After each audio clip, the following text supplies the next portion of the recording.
वेदांत ईद को लाएगा। वो खेल अधूरा नहीं छोड़ेगा। ईद को हमेशा रखना चाहता है वो। तुम्हें इतना यकीन कैसे है? क्योंकि चाहता है वो मुझे। नहीं चाह सकता। हासिल करना तो दूर की बात, वो तस्वुर भी नहीं कर सकता तुम्हारा। अपने जहन से उसको निकाल दो, ऐसी बात मत करना आइंदा। पुरसुकून हो जाओ। नहीं, मैं नहीं हो सकता। तुम्हें होना होगा, क्योंकि मैं तुमसे कुछ और कहना चाहती हूँ। नफीस, ऐसी बातें ना करो। मैं चाहती हूँ कि ईद को लेने तक हम एक दूसरे से ना मिलें। नफीस, वैसे भी बारात चली गई है, मेरे लिए अब कोई खतरा नहीं है। अगर तुम चाहते हो कि ईद हमें मिल जाए तो हमें दूर रहना पड़ेगा। मेरी बात मानोगे ना? ईद नहीं है, पता नहीं वो आएगा भी या नहीं, और तुम भी चली जाओगी। नफीस, मैं मर जाऊंगा।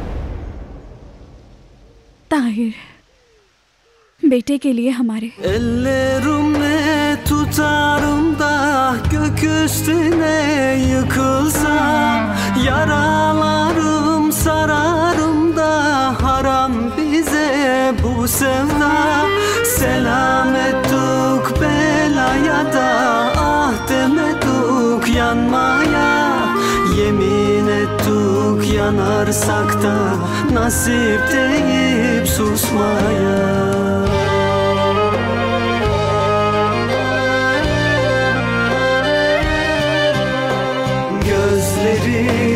Kahır yarim, hasreti ağır yarim.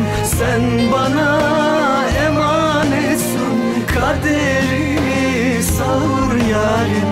Gözleri kahır yarim, hasreti ağır yarim. Sen bana emanetsin, gel gözüme sığ yarim.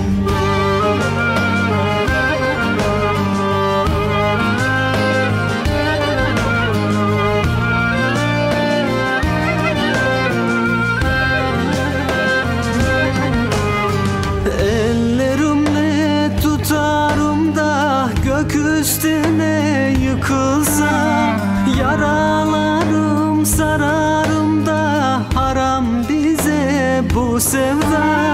Selamettuk belaya da ah demedik yanmaya. Yemin ettik yanarsak da nasip deyip susmaya.